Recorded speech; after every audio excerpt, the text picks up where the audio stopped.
السلام علیکم ناظرین کرام، امید کرتا ہوں آپ سب لوگ خیریت سے ہوں گے۔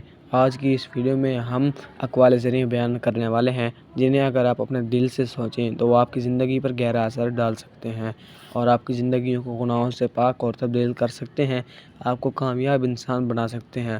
لہٰذا ویڈیو کی طرف چلتے ہیں اور آگے چلنے سے پہلے ہمارے چینل کو لائک کریں، سبسکرائب کریں۔ دشمن بنانے کے لیے ضروری نہیں ہے کہ آپ کسی سے لڑائی کریں، بس حق اور سچ بولیں۔ بے شمار دشمن آپ کو اپنے خاندان میں ہی نظر آئیں گے۔ آگ اپنے ہی لگا سکتے ہیں، غیر تو صرف ہوا دیتے ہیں۔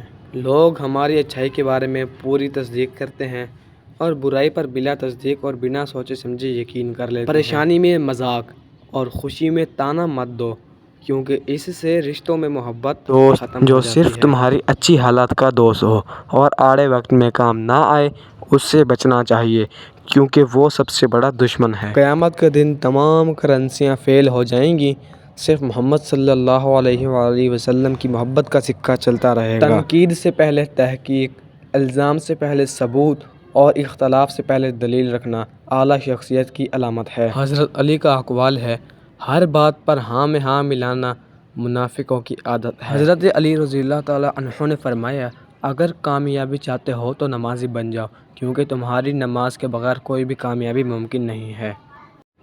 ایسے بنو کہ لوگ آپ کے آنے کا انتظار کریں۔ جسم کو موت آتی ہے، کردار کو نہیں۔ اپنے کردار کو بہتر بناؤ تو موت کے بعد بھی تمہیں اچھے الفاظ میں یاد کیا جائے گا۔ جیسی محبت آپ اپنے ماں باپ سے کریں گے، ویسی ہی محبت آپ کی اولاد آپ سے کرے گی۔ خوبصورت لوگ لازمی نہیں ہیں کہ اچھے ہوں، لیکن اچھے لوگ ہمیشہ خوبصورت ہوتے ہیں۔ حضرت علی رضی اللہ تعالیٰ عنہ نے فرمایا، اگر میں چاہوں تو سورۃ الفاتحہ کی اتنی تفسیر بیان کر سکتا ہوں کہ وہ 70 اونٹوں پہ لادی نہ جا سکے۔ کامیابی اور ناکامی پر نظر نہ رکھو، بلکہ اپنے مقاصد تخلیق کو جانو اور جدوجہد اچھا انسان جاری رکھو۔ مطلبی نہیں ہوتا، بس دور ہو جاتا ہے ان لوگوں سے جنہیں اس کی قدر نہیں ہوتی۔ منزل پانا تو بہت دور کی بات ہے، غرور میں رہو گے تو راستے بھی نہیں دیکھ پاؤ گے۔